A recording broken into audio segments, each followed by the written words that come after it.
think we need to talk about the 80-20 rule. You see, the real 80-20 rule is the Pareto Principle, right? That is 20% of your efforts produce 80% of your results. Now, we see this across all different things.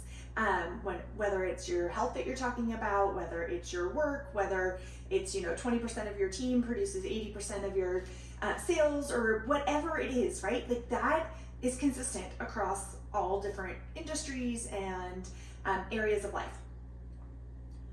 But for some reason, when it comes to eating and natural living, you hear this 80-20 rule being thrown around differently. You hear, oh, I'm following the 80-20 rule. My 20% is X, Y, or Z. And it's that this is the 20% that I really don't think about at all. 80% of what I do, I make really wise decisions. I'm really smart about. We eat really clean. But the other 20%, I just it's obsessive if you really try to do more than that. I don't know where we kind of came up with this idea that 20% versus 80% healthy somehow creates a balance of health. And I'm talking about this from a very personal standpoint. So we moved to Casper almost 3 years ago now, I guess it is. And we have not quite the same variety of restaurants as we have had in Denver, where we lived previously, and Atlanta. There's a lot of good farm-to-table restaurants where you have some more maybe better options to choose from as far as quality in a lot of the restaurants. We have a couple that are good here, don't get me wrong, but there's just a couple. There's really not a good selection at all, and even those aren't available all the time. So we kind of got to the point where we were like, oh, 80-20 rule. I cook at home every meal during the week.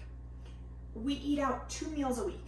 So if you're doing the math, we're eating roughly 21 meals a week, right? 3 meals a day, 7 days a week. 2 of those meals eating out. That is 9.5% of our diet. So you would think if I was following the 80-20 rule, that and the way that it's used and thrown around in oh, that's a really great goal to aim for, at least 80%. You would think that I would have seen really good results with that. But friend, let me tell you, and you can probably go back and scroll my videos from last year, scroll my Instagram from last year, you will see the inflammation in my face. You will see the inflammation that I put on. It is still coming off, but man, has it been huge since the beginning of the year. And all we did was change what we're doing eating out. Because, like I said, at home, we eat super clean. You guys, we cook with animal fats. I'm making sure everything's super nourishing. Think Weston A. Price style. We're eating fermented foods, bone broth, I scratch, make all of that. Okay, there's no garbage. I know, because I put the ingredients in. I'm very careful about where I source my ingredients. We eat lots of bread at home. Do fine with that bread. Your bread you get at the restaurants, because we're like, oh yeah, we eat lots of bread. We're not thinking about it's only 9.5%. It's fine. So we were ordering lax. A lot of what our options are here. We have a lot of bar and grill kind of places. So, and brewery style stuff. So you're getting burgers is usually one of your better choices, honestly, from a lot of the places. If you're just thinking meat quality. Anyway, sorry. Let me not go off on a whole different dining out tangent here. But let's come back to the 80-20. So if 9.5% of my diet was whatever, and the 80-20 rule that's being used in natural living actually worked, then I wouldn't have seen the crazy inflammation changes. And in just changing that, because we were eating exactly the same at home as we were eating before, exactly the same. We did a 10-day reset at the beginning of the year where we cut out a few things for 10 days, friends. Okay, we have introduced everything in our diet back at home that we have been eating for the last, 5 years plus at least. And my husband and I both are dropping inflammation because we've started using discernment when we're eating out. So if you would like me to share what those are, let me know down below. I'm happy to do a video on that, on the different principles that we're using when we're eating out and decisions that we're making.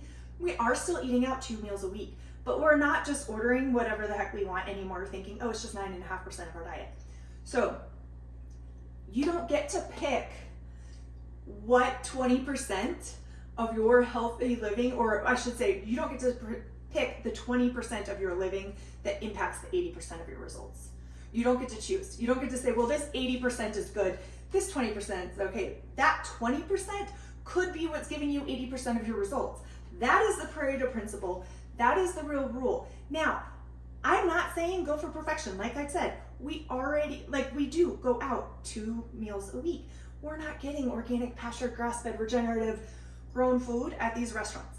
There are other things, but we are trying to avoid some of the bigger offenders, if you will, as much as we can. And we're watching that and those things, and that has made such a difference. So, and also the other important thing, I want to be sure to throw this in here because I feel like this gets missed a lot of times. Anytime you're accepting hospitality from anyone, please receive whatever they put in front of you with Thanksgiving. Don't be nitpicking, and if they ask you your dietary preferences, try to be grace-filled, especially if you know it's somebody who does not eat the same way that you do. If you're crunchy friend and they invite you over and they ask dietary preferences and there's something you want to share with them that you know they'll respect and they're great with, awesome. But if you're friends that are inviting you over, maybe it's a church event, maybe it's something else, they're not crunchy, don't expect them to meet your needs when you come over there, or your preferences, I should say, when you go over there. Whatever they serve you, receive that with Thanksgiving and be grateful for what they're putting in front of you. If you have a legit food allergy, different story. But, you know, we're talking just general lifestyle choices here. Let us not continue to use the 80-20 rule, not the Pareto's principle, but the one with, you know, the 20% of whatever, as an excuse for gluttony. Let us be wise, let us be discerning, and let us enjoy food. We should enjoy food. Should taste good. Food should taste good is what I was trying to say. Food should taste good. We should be enjoying that time. We shouldn't be freaked out and in like analysis paralysis.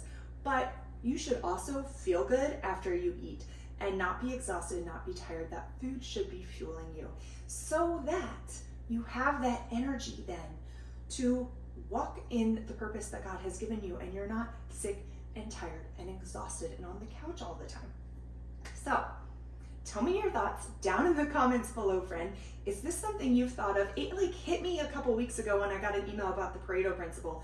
I was like, I keep hearing this 80-20 rule, and that's not the Pareto Principle, but the 80-20 rule is. And so how do we reconcile that? And I just knew I had to do a video on it. So I hope this has blessed you. And until next time, take care, friends. Cheers.